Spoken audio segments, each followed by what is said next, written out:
I've always found it really bizarre and pathetic when parts of the LGBT community fall for overt rainbow capitalism. Essentially, when a corporation panders to them, they suddenly feel compelled to consume that corporation's products and defend that corporation with every breath. It's like, bro, don't you realize that you're being treated like a tool? Like they don't actually care. They just want your money. And or they use this stuff to hide their own controversies. We've seen that plenty of times too. You'll have like Activision Blizzard getting like SA lawsuits, and then they're like suddenly, oh hey, check out our new Pride merch. Of course, there's also the whole DI and ESG part of this too, but we're not trying to get into everything, just making a few quick points. And the icing on the cake here, as well, is when these LGBT people that fall for rainbow capitalism simultaneously also talk about how anti-capitalist they are. And all you can really do is just facepalm and laugh at how pathetic it all is.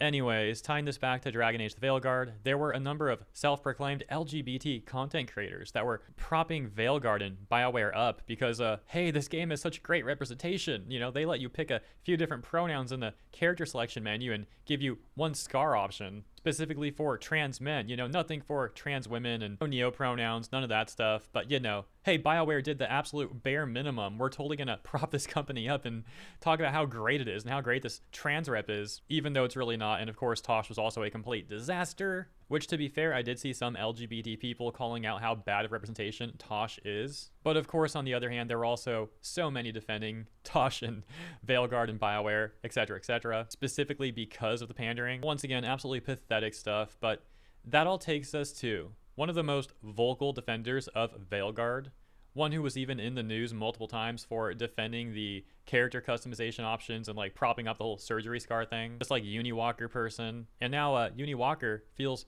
betrayed, complaining on a recent live stream that, oh my gosh, I don't think this corporation really cares about me. And it's like, well, yeah, that's what gamers have been saying this whole time, that it's all just fake from these AAA companies. But so many of these people ate the slop right up, never questioned anything, fell for everything. Yeah, I'm sure you all get the point, kind of preaching to the choir here. Let's just roll the clip. Because Veilguard chose to represent, I guess. I don't know. However, it's just a lot. It's just a whole lot. Because now I'm in a position where I don't think BioWare is on my side.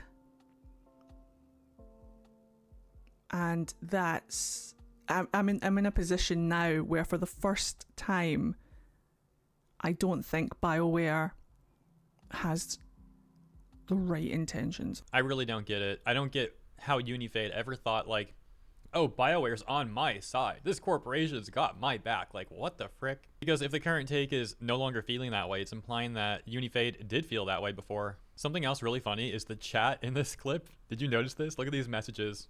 The one on top says, it's technicalities wrapped in technicalities, and it's led to talented people losing their jobs. The one below that says, yeah, defo don't want to be part of the misinformation BS that's going around. This is absolutely hilarious because the comment right above it is misinformation, but I doubt the people there have the self-awareness to realize that. Because no, these people didn't lose their jobs based on technicalities. The game massively underperformed.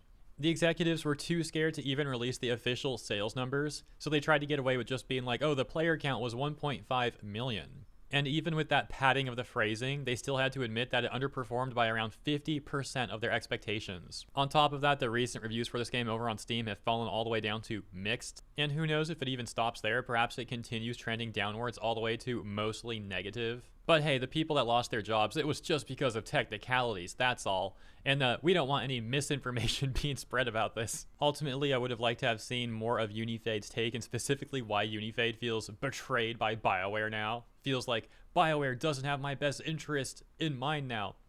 Once again, like, Unifade never should have felt this way to begin with. BioWare is, of course, a corporation. Their main interest is their bottom line. It's not, oh, we need to be sure we have Unifade's best interest in mind. That's like some main character syndrome take right there. I tried looking up the full clip of this take and I couldn't find it over on Unifade's Twitch channel. This is just the clip that's been going around in gaming circles. Based off the clip though and all the context we have surrounding Unifade, it seems like perhaps Unifade feels betrayed by BioWare because a lot of the people who got terminated were LGBT and or LGBT allies. So maybe Unifade feels like the people left at BioWare are not like LGBT related or whatever, you know, something of the sort. Take that with a grain of salt. And of course, let me know what you think about all this stuff in the comments. As always, thank you so much for tuning in. If you enjoyed my coverage, please consider liking and or subscribing. Appreciate you. Have a great rest of your weekend, and I'll see you in the next one.